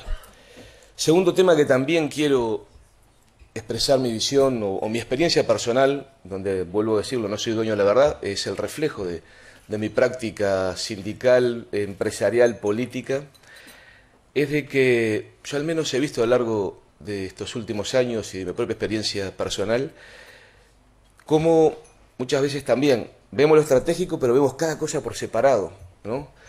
Y la construcción de un modelo nacional de desarrollo con justicia, o como quieran llamarlo, no quiero poner consignas que son de mi agrupación política, porque acá venimos a pensar justamente, creo que en clave prospectiva a largo plazo. Mi experiencia es de que muchas veces definimos objetivos por separados y no entendemos cómo en definitiva lo que tenemos que armar es un proyecto donde cada cosa que hacemos está vinculada en base a objetivos supremos y en base a los objetivos de la nación como tal. Por eso yo acá ponía 6 temas fundamentales, y hay de repente otros, pero hace una especie de encadenamiento que yo en mi propia cabeza lo hago en cuanto a lo que es el proyecto nación que algunos soñamos. Y primero pongo lo fundamental, lo que algunos dirían en ciertos pensamientos, lo infraestructural, no de infraestructura, sino de lo que está en la base. Yo estoy absolutamente convencido que el drama del Uruguay sigue siendo una importantísima y muy linda, hermosa experiencia y parte de la tradición que es la producción primaria, y que lo hacemos bien y lo tenemos que hacer cada día mejor. Sin embargo, el gran problema del Uruguay es que tenemos una matriz productiva absolutamente concentrada. El objetivo de la diversificación de la matriz productiva es sustancial porque es la base de poder soñar un país diferente y poder hacer otro montón de cosas. Uruguay festeja que estamos arriba de los 15.000 y pico de dólares per cápita por año de Producto Bruto Interno. Empezamos con menos de 5.000, en torno de 5.000 y algo, no recuerdo. O sea, casi triplicamos el Producto Bruto Interno en los últimos 8 o 9 años, producto de un montón de cosas, no me voy a poner a analizarlas. No vamos a decir si es producto solamente de la bonanza o de lo hecho antes o de lo hecho por nosotros. Yo creo que son las 3 cosas, así que no soy refundacional, como acá bien se criticó, estoy de acuerdo. Ser refundacional a veces no permite ver los propios errores. Pero objetivamente, cuando uno mira naciones que uno pueden ser, que son ejemplo en el mundo, o son por lo menos, pucha, esto es lo que uno puede querer, porque tienen índices de inclusión social descomunal, redistribución de riqueza, o índices Gini muy bajos, y poca parte son países de excelencia que compiten en el mundo, y que han logrado algunos, en los últimos 50 o 60 años, dar el salto cualitativo, como puede ser tal vez los que reúnen todas esas condiciones, Finlandia o Corea. Cuando uno mira esos países, tienen Productos Brutos Internos de 40 y pico mil dólares per cápita Corea y casi 50.000 Finlandia, ¿no? Estamos en 3 veces menos de esas naciones, y aparte lo vuelvo a decir, con justicia social, inclusión social y redistribución de riqueza infinitamente mejor que la nuestra. Entonces eso me recalca, tenemos un problema de matriz productiva, porque esos países apostaron justamente a romper sus esquemas tradicionales, a romper situaciones estructurales que eran de concentración en pocos productos de lo que hacían, de la base de lo que hacían, y empezaron a buscar, en base a políticas nacionales, políticas de Estado, políticas a largo plazo, ayudar a diversificar la matriz y sobre todo buscar hacer eso en base a entender cuál es el verdadero diferenciador de la riqueza de las naciones al final del siglo XX, siglo XXI, que es el conocimiento, y que de eso vamos a hablar. Pero bueno, yo por eso creo que es sustancial. Yo acá pongo el 80-16-4, que era un poco el esquema de lo que es la actividad exportadora uruguaya, que un 80% en el año 2005-2006 era esto, 80% de actividades primarias o productos con bajo valor agregado y bajo contenido tecnológico, 16 de medio y 4 de alto. Y uno estudiaba en aquel momento más o menos esos países que estoy haciendo referencia, y ese 80-16-4 era 40-40-20, más o menos. Estoy hablando de grandes promedios. Entonces, pucha, acá hay un problema. Las naciones que han logrado desarrollo tienen esa característica. Han logrado diversificar muchísimo su matriz productiva, no tienen los huevos metidos todos en pocas canastas. Finlandia, ustedes saben, era el hermano pobre de Suecia y exportaba los árboles, como salían acá antes mayoritariamente, ¿no? en los barcos en rolos. Y logró, bueno, empezar a hacer sus propias plantas, tener sus propias plantas, después hacer la maquinaria para las plantas, y al hacer la maquinaria para las plantas aprender electrónica, y al aprender electrónica terminaron haciendo Nokia. Y son una cuna de conocimiento con 19 universidades politécnicas. O sea, el desafío es ese, o cambiamos la matriz productiva y la diversificamos, lo que no implica ni desvalorizar ni dejar de hacer lo que históricamente las uruguayas y los uruguayos hicimos bien, la producción primaria, no hay ninguna duda, y agregar tecnología en todos los eslabones de la cadena agropecuaria, ni que hablar, o la cadena forestal, eso es indudable, es una forma de agregar valor. También es una forma de agregar valor entender lo que es el desarrollo de proveedores locales, nacionales, que se alimentan de las cadenas históricas del Uruguay, pero a su vez permiten desarrollar otros sectores, fábrica de compresores, motores, tableros eléctricos, o qué sé, lo que ustedes quieran, y que entonces avanza justamente hacia la diversificación, aprovechando el dinamismo de esas cadenas agroexportadoras. Pero sustancial. Ahora bien, ¿cómo se logra desarrollar y diversificar la matriz productiva? Y bueno, cuando uno mira esos países, por lo menos, de repente tenemos que buscar alguna forma nueva, pero yo creo que vale mucho la experiencia. Esos países apostaron a políticas públicas muy fuertes, en muchos aspectos, justamente buscando lograr darle fuerza, permitir desarrollar músculo a sectores que no lo tenían.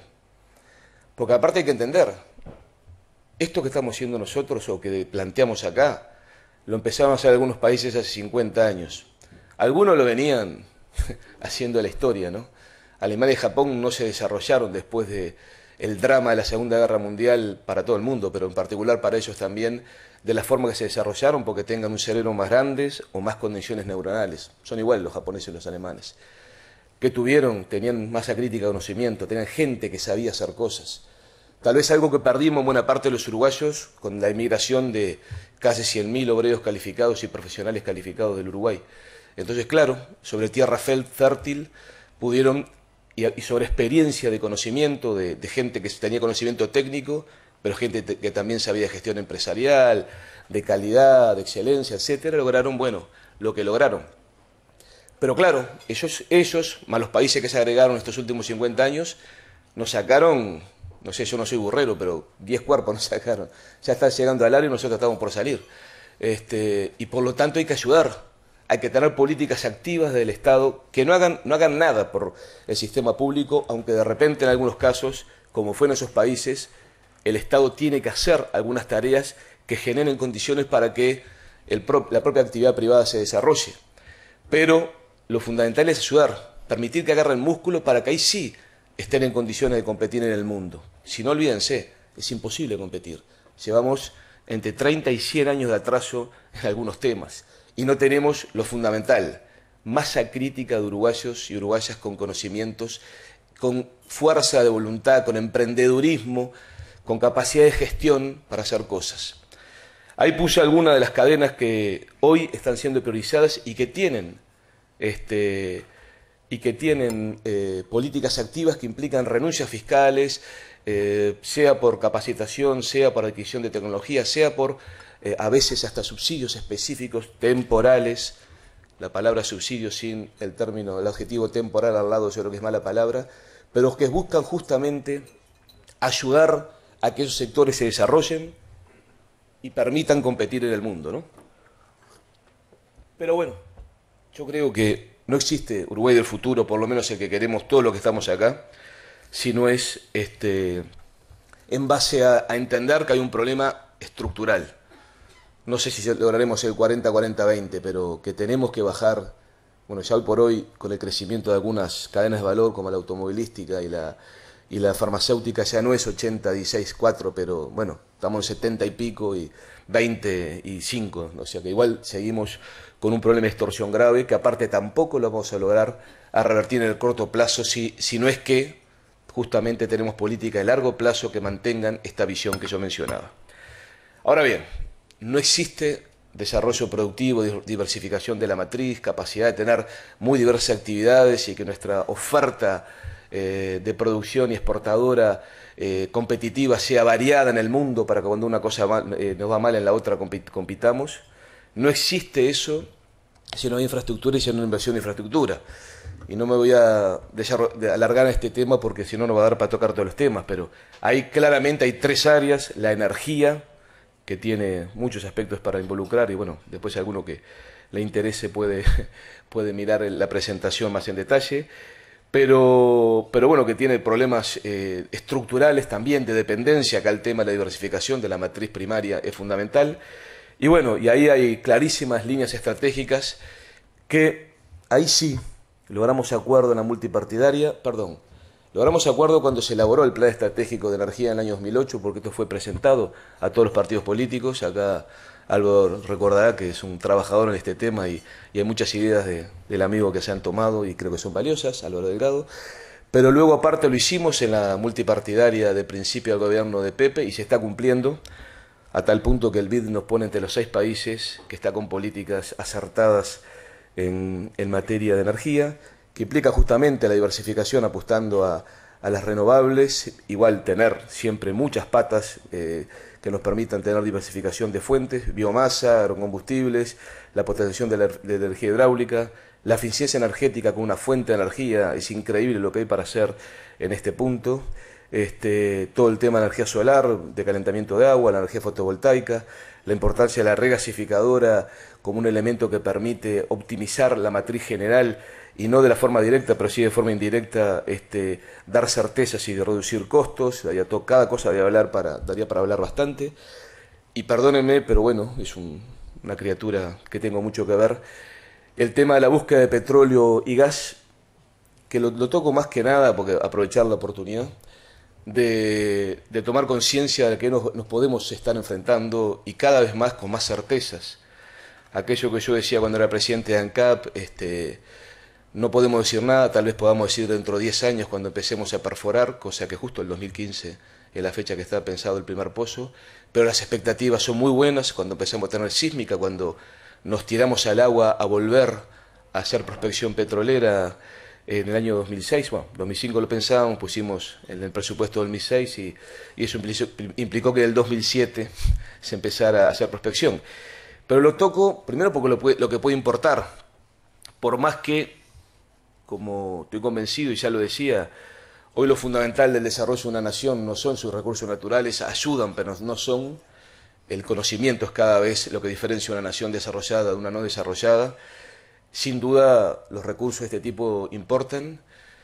Y cuando uno, yo que he venido siguiendo y trabajando este tema, ve lo que estamos hablando, ahí dice, ¿no? Inversiones comprometidas en el periodo, digamos, bueno, está más adelante eso, o sea, en los próximos años, 2 años, se van a invertir casi 2.000 millones de dólares solamente en lo que es el primer pozo, la perforación. Pero si todo sale como parecería, aunque insisto, no hay certezas todavía, podemos estar hablando de más de 100.000 millones de dólares en los próximos 15 años de inversión. Aratirí es una monedita. Quiero simplemente, porque aparte eso implica prepararse como nación, para hacer las cosas bien. Yo termino esta presentación hablando de la excelencia, de la gestión y de ese cambio de paradigma en cómo hacemos las cosas los uruguayos, que creo que estamos todos de acuerdo. No se imaginan lo que implica prepararse para ser una nación que trabaje seriamente y que aproveche los beneficios del desarrollo de la industria petrolera. Pero bueno, en eso tenemos que trabajar. Vamos a no acelerar con este tema porque... Otro tema infraestructural sin duda son las telecomunicaciones, que es un eje del soporte, hoy cada vez más es un eje de todo lo que se haga y de la competitividad, y que implica cosas que todos ya sabemos, el continuar con el despliegue de fibra óptica a nivel nacional, multiplicar el acceso a banda ancha con mayor velocidad de subida-bajada, multiplicar la conexión y profundizar la conexión como se está haciendo con las redes mundiales, los nodos donde justamente permiten el acceso a más velocidad y con más capacidad. La universalización del acceso a Internet como motor fundamental del conocimiento y un cambio de paradigma que va a terminar impactando en todo lo que hace a la producción y a la propia educación. Y después la realidad que tenemos que prepararnos, como creo que se está estudiando, que es el tema de entender que tal vez no dentro de tanto vamos a hacer un montón de actividades que lo hacemos por diferentes lados, lo vamos a hacer por las telecomunicaciones, desde pagar las cuentas, habilitar la alarma de la casa, que se prenda el aire acondicionado cuando se lo tiene. No estamos tan lejos de una sociedad en donde, bueno, manejar las cuentas bancarias, pagar todo. No estamos tan lejos de una sociedad que va a estar siendo manejada por algo que va a ser cada vez más, digamos, los aparatos electrónicos de las comunicaciones son más multimodales, ¿no? O sea, va a ser celular, iPad y, bueno, y control de vida.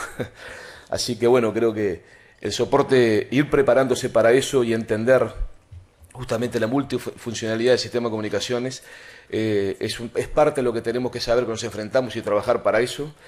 Y aparte, bueno, prepararnos como para tener estructuras flexibles con capacidad de adaptación tecnológica. Ni que hablar de logísticas, me estoy alargando mucho, pero bueno, Puerto de Aguas Profundas es determinante. El desarrollo de la humanidad se ha dado en buena medida por la industrialización, la tecnología que ha permitido acelerar, de reducir costos de producción, pero también y dramáticamente por lo que ha sido la reducción de los costos logísticos. Reducción de costos logísticos, básicamente, como bien se dijo acá, es reducción de transporte de, digamos, los barcos, que son cada vez más grandes, por lo tanto el costo de transporte en la unidad de producto ha ido achicándose desde la época de las carabelas, que transportaban muy poco, a los mega portacontenedores. Es dramático, pero ha sido gigantesco el costo de la reducción del costo de transporte. Y por lo tanto, si tenemos un puerto de aguas profundas de más de 20 metros, van a poder llegar estos nuevos barcos, megabarcos, y por lo tanto vamos a poder ganar más dinero por nuestras exportaciones, porque los precios generalmente los fijan otros, por nuestro tamaño, y vamos a pagar menos por las importaciones, porque también ellos ponen el precio allá. Y por lo tanto, siempre tener un puerto de aguas profundas que nos permitan llegar a esos barcos reduce costos para el país, ni que hablar con lo que es la capacidad de ser un hub, un centro de redistribución internacional. Y en ese tema también, o sea, el desarrollo del transporte fluvial, tenemos que entender que tenemos vías navegables y que hay una capacidad de reducción de costos notable a través de la utilización de las vías navegables, que implican un montón de cosas. El drama, pues yo creo, sí, que si bien se va a avanzar, el tema ferroviario es un debe, y lo necesitamos, no hay ninguna duda. Y después carreteras que sean una red, no que sean esa B que se concentra en Montevideo. Educación. Yo creo que, bueno, acá al Uruguay, y ahí hago cuota aparte porque creo que es un debate que muchos compañeros de la propia izquierda a veces no ha terminado de entender, que creo que el sistema educacional tiene que ser en función del proyecto Nación, del proyecto de desarrollo nacional. Eso es para mí la tapa del libro. El sistema educacional tiene que poner al educando y no al educador en el centro, por más que los educadores deben ganar mejor, estar en buenas condiciones edilicias y todos, pero el centro tienen que ser los botijas. Y bueno, yo creo que en cierta forma el Uruguay se formó su identidad, inclusive su identidad nacional. Recordemos que el siglo XIX fue un siglo de contradicciones como nación. La propia identidad nacional se hizo en base a la reforma bareliana que permitió la accesibilidad de educación primaria en todo el país. Hoy tenemos que asumir el paradigma de que ya no alcanza eso y de que hoy el centro es, y donde aparte tenemos el principal problema, la universalización y la calidad en la educación secundaria. Es un corrimiento hacia adelante que tenemos que hacer, ¿no? Luego, sin duda, hay que cambiar la forma de encarar. La educación tiene que estar mucho más integrada a la realidad cotidiana y que a la gente le permita, en una era histórica del utilitarismo, que a los gurises les permita entender que lo que están estudiando los ayuda a vivir y a transformar su realidad. Y después, bueno, la apuesta a la generación de la educación terciaria, que también explica buena parte de lo que el mundo vive, ¿no? Yo le pasaba y leía y me impresionaba, ¿no? La Segunda Guerra Mundial cambió muchas cosas en el mundo. Una de las que cambió es que los sectores más poderosos y gobernantes de muchas naciones importantes del mundo entendieron que o cambiaban las condiciones y las realidades de sus naciones o el mundo se iba a teñir de rojo soviético. Y se dio un fenómeno de explosión de acceso de las clases medias y de los hijos de los trabajadores a la educación terciaria. Y en esa educación terciaria y en esa universalización del conocimiento terciario está en buena medida la base del desarrollo científico-tecnológico. Ya no había un Lavoisier, un Newton, un Einstein, un Diderot, no sé, D'Alembert, todos aquellos matemáticos y físicos que yo estudiaba acá muy cerca de este club. Pasaron a haber millones de individuos con conocimiento, millones de individuos que empezaron a generar cosas diferentes y empezaron en base a su conocimiento a tirarse al agua, a hacer empresitas, a tener emprendedurismo, a aceptar el desafío de cambiar la realidad y ser protagonistas. Así que para nosotros, en la era del conocimiento, donde la revolución tecnológica es el verdadero centro del poder de una nación y el conocimiento de sus gentes, es el centro del desarrollo de una nación, tener la capacidad de generalizar la educación terciaria, o al menos de que todos los uruguayos, todas las uruguayas y los uruguayos, vengan de donde vengan, tengan las características sociales que tengan y los apellidos que tengan la oportunidad de tener el mismo punto de partida y poder acceder a ella, es base de ese cambio estructural que planteamos y que, como ven, cada cosa uniendo a la anterior porque es parte de un proyecto de nación. Ni que hablar, la colaboración de los subsistemas educativos, es como todo el Uruguay, cada cosa se estanca, nos cuesta unirnos entre unos con otros. La universalización de la ciencia y tecnología, que el plan Ceibal, que no es un proyecto educativo, iba mucho a eso, ni que hablar. Ni que hablar que, bueno, por todo lo que dijimos, ciencia y tecnología, ya dije que es la base hoy, el conocimiento y el desarrollo científico-tecnológico del desarrollo de una nación. Ahí hay un tema que simplemente sí quiero plantear porque peleé por ello cuando fundé la Comisión de Ciencia y Tecnología del PIT-CNT, peleé por ello cuando fui miembro de la Comisión de Ciencia y Tecnología de Calidad de la Cámara de Industria. Tenemos un problema gigantesco que uno lo ve en otras partes del mundo y es absolutamente diferente, y ahí lo digo inclusive como empresario que fui, que la vinculación entre el sistema de generación de ciencia y tecnología con el sistema productivo. Todavía no hemos logrado dar los saltos cualitativos, aunque se ha avanzado montones. Pero mientras dejemos la ciencia y tecnología en el laboratorio y en el conocimiento abstracto de unos pocos investigadores, estamos fritos. A mí me tocó hacer tecnología aplicada, desarrollar cosas en la actividad privada.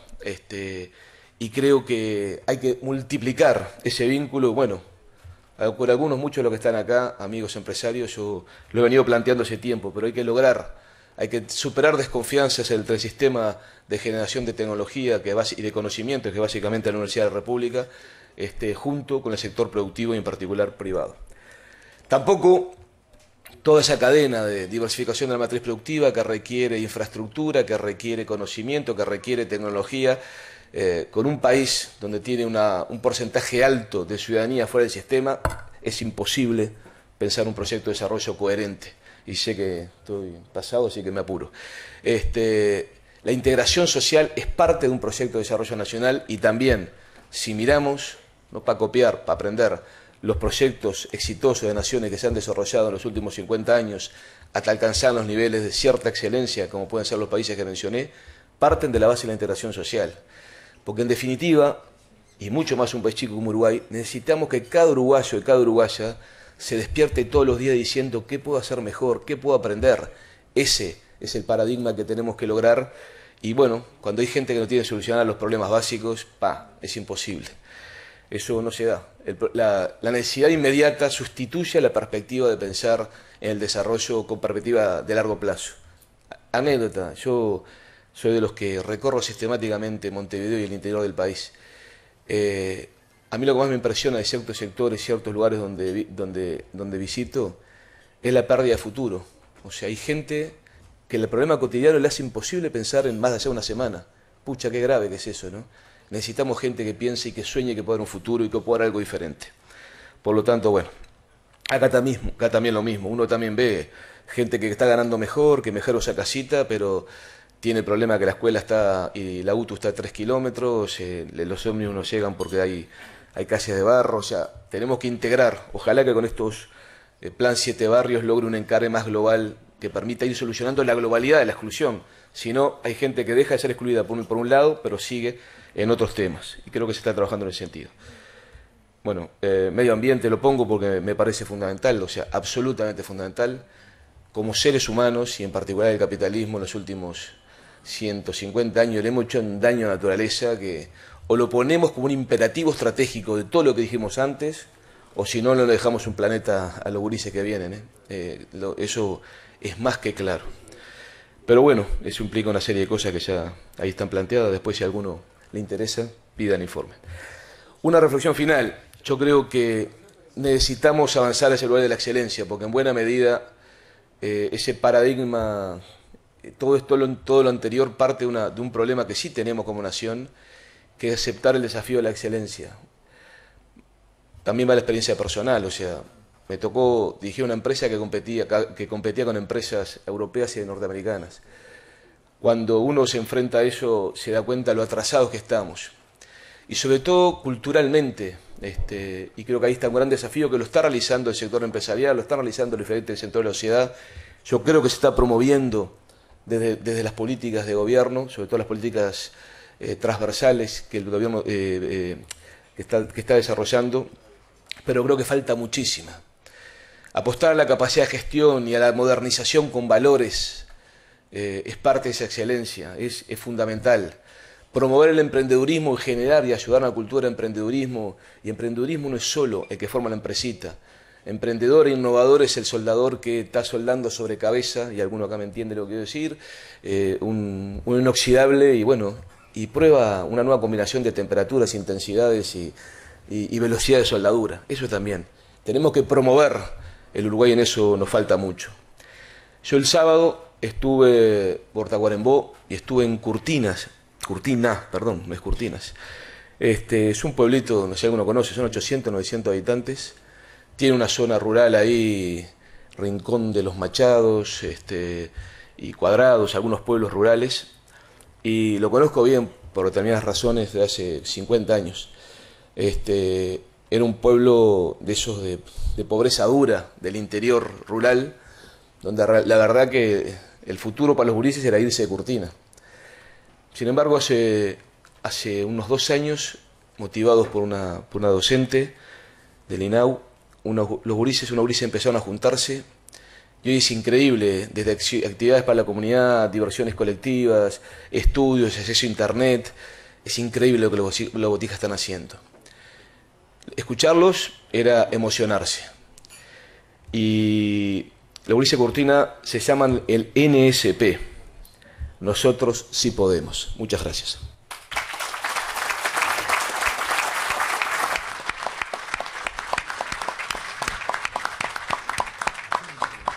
Agradecemos a los 3 expositores. Ahora vamos a pasar una ronda de preguntas. Les solicitamos por favor que sean lo más breve posible por la hora y la gente que se tiene que ir. Hay preguntas del público, hay algunas nuestras, hay varias del público que son parecidas, las vamos a unir, así que les pedimos brevedad en lo posible y pasamos a esta ronda. Claudio empieza las preguntas. Es una pregunta para el diputado Amado. Usted arrancó su exposición diciendo que la candidatura de la calle Pou era una muy buena noticia. Yo quería saber si es una muy buena noticia para el Partido Colorado, ya que tiene la potencialidad de evitar fugas del electorado blanco que es borde con su partido. A mí lo que me importa, y por eso lo dije en su momento, ni bien se supo la candidatura de Luis Lacalle Pou, es que era una buena noticia para los partidos políticos, para el sistema político de partidos, y en ese sentido la verdad que no me puse a calcular a ver si nos sacaba algún voto más o un voto menos. Sentí que era un aporte positivo hacia eso de lo que estoy convencido, que tiene que ver con el recambio generacional del sistema político.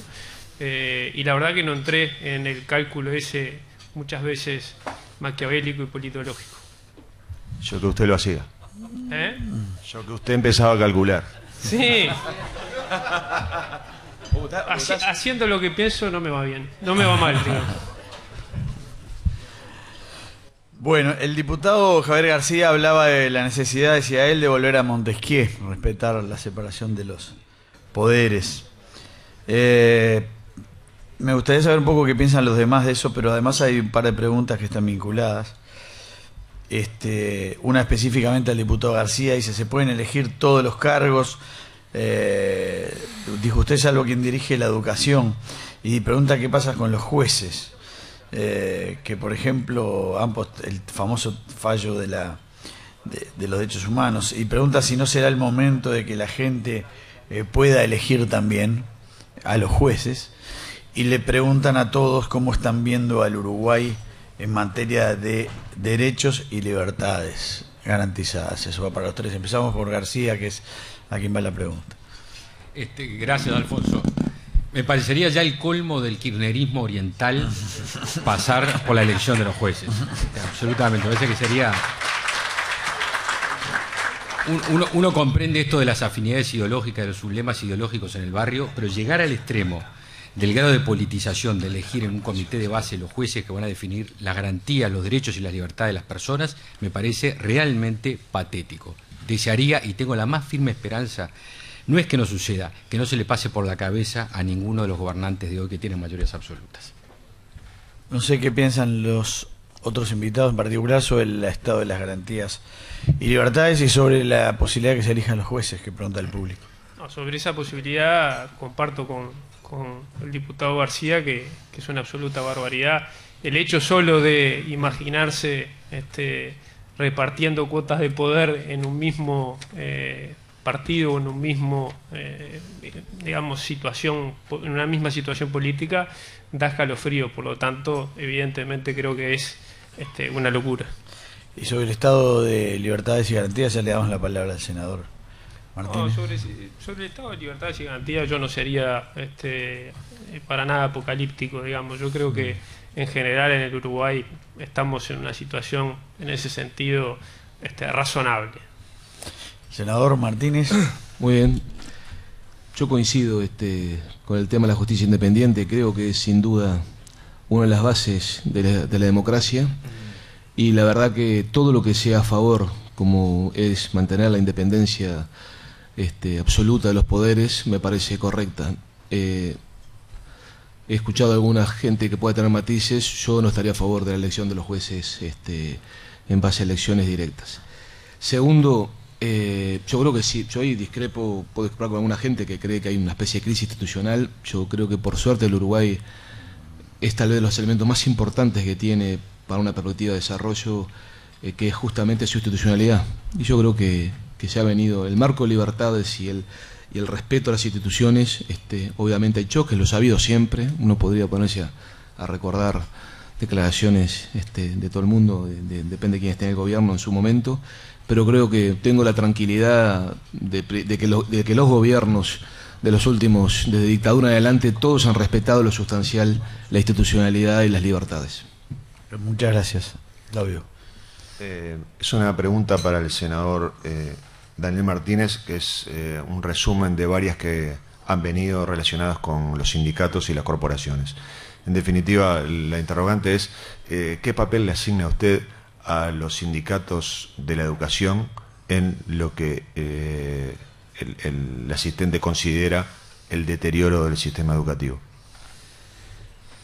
No solo a la educación, en el Plan Estratégico de Desarrollo Industrial del año 2008, digo 2008 porque cuando yo asumí de ministro lanzamos el plan de largo plazo de energía y de industria.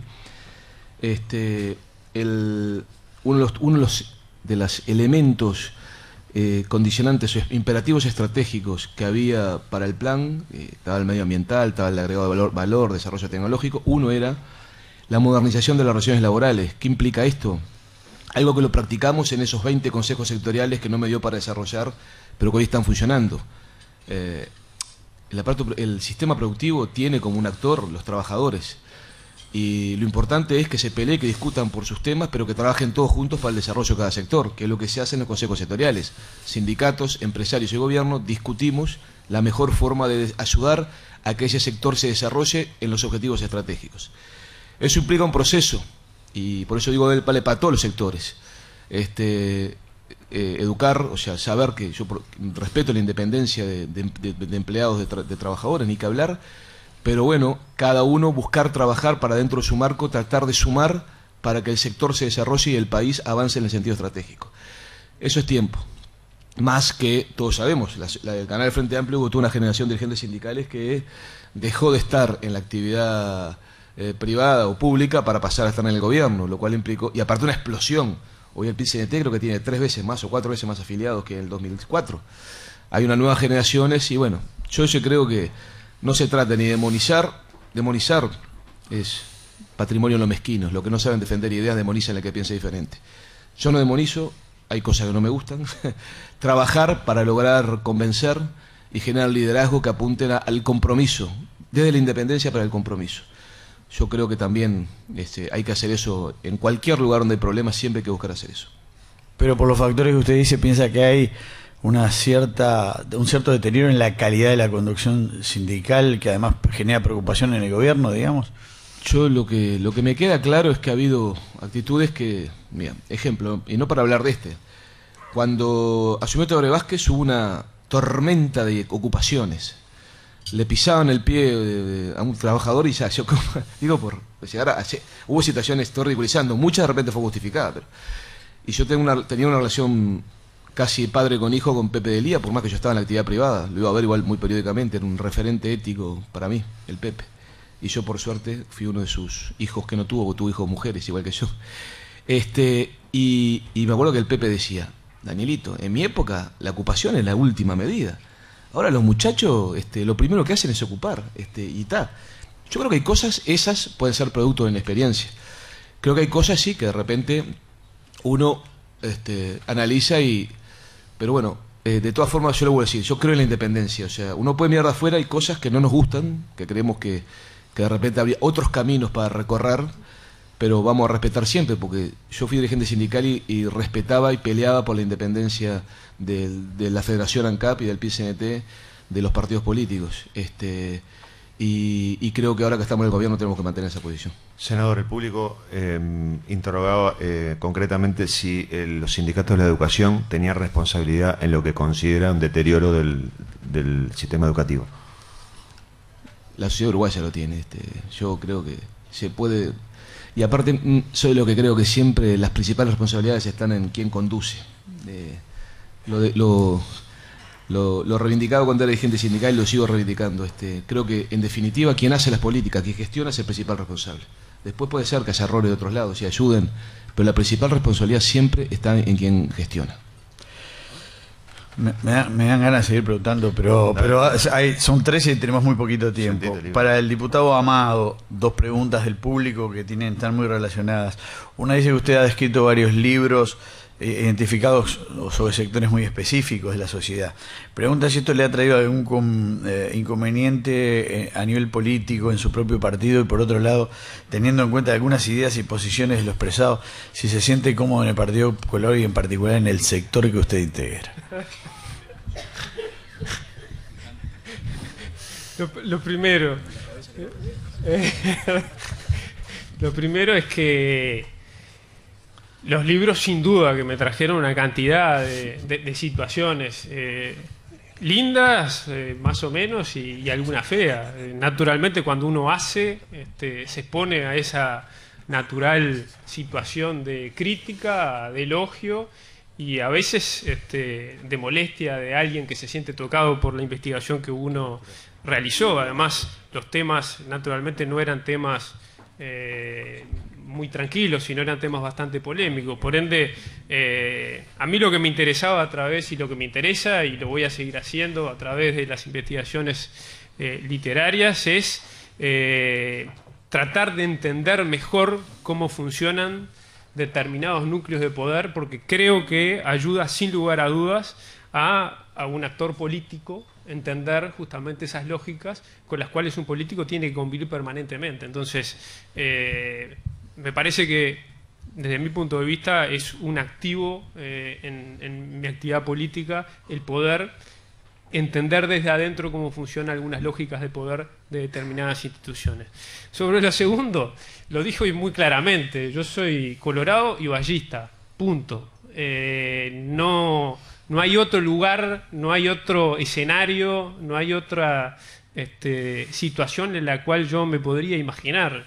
Y yo lo que siento es que tengo una misión dentro de mi partido, y que esa misión es justamente intentar de generar cambios a través de la acción y a través de muchas veces no compartir lo que la mayoría sostiene circunstancialmente en este momento, pero que voy a trabajar para esta circunstancialmente minoría a la que represento en algunos temas, en el futuro sea mayoría.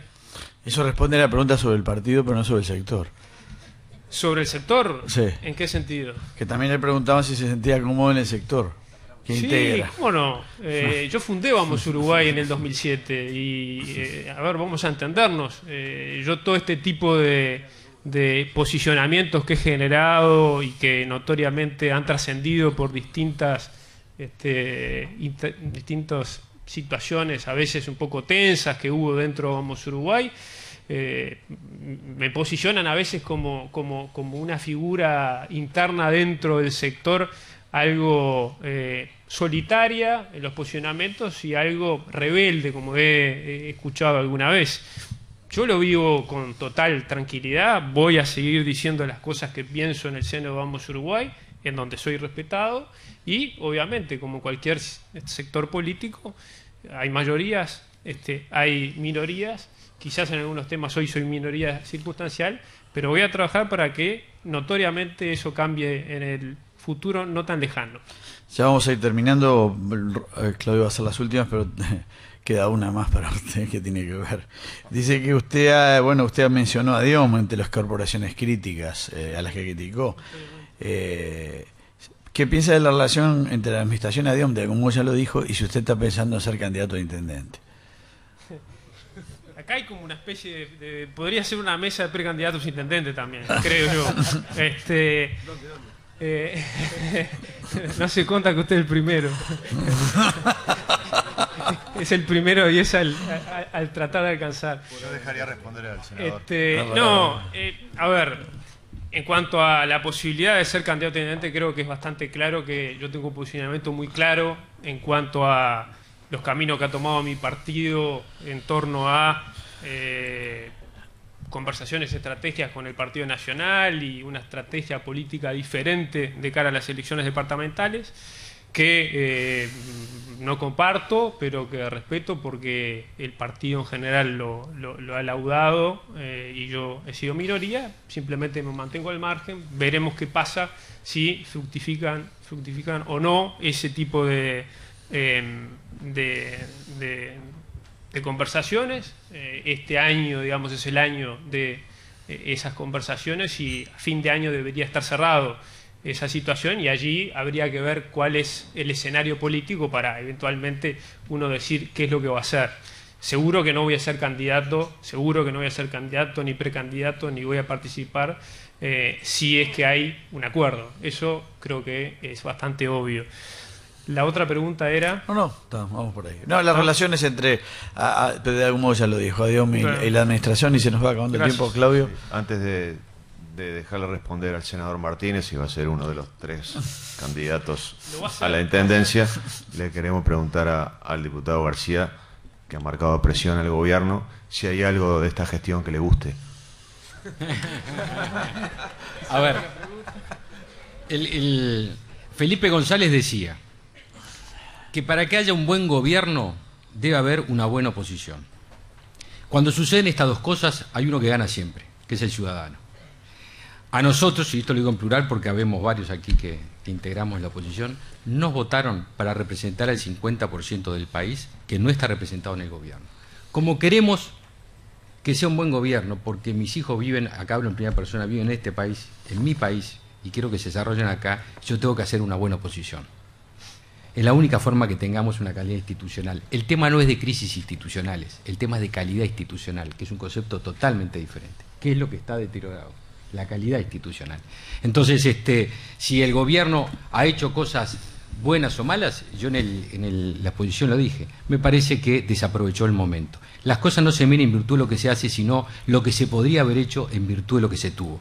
45.000 millones de dólares de PBI da para mucho. No es el país del 2002 con 12.000 millones de dólares de PBI. Se pudo haber hecho muchísimo y se desaprovechó. ¿No te gusta nada? ¿Eh? ¿No le gusta nada? A usted le gusta mucho repreguntar. Para eso me trajeron. Zorro viejo, Bueno, senador Martínez, hay una candidatura en el horizonte, ya estuvo cerca a la intendencia. Bueno, parte de los problemas que tiene el Frente Amplio es nos cuesta discutir cuando hay diferentes candidatos, ¿no?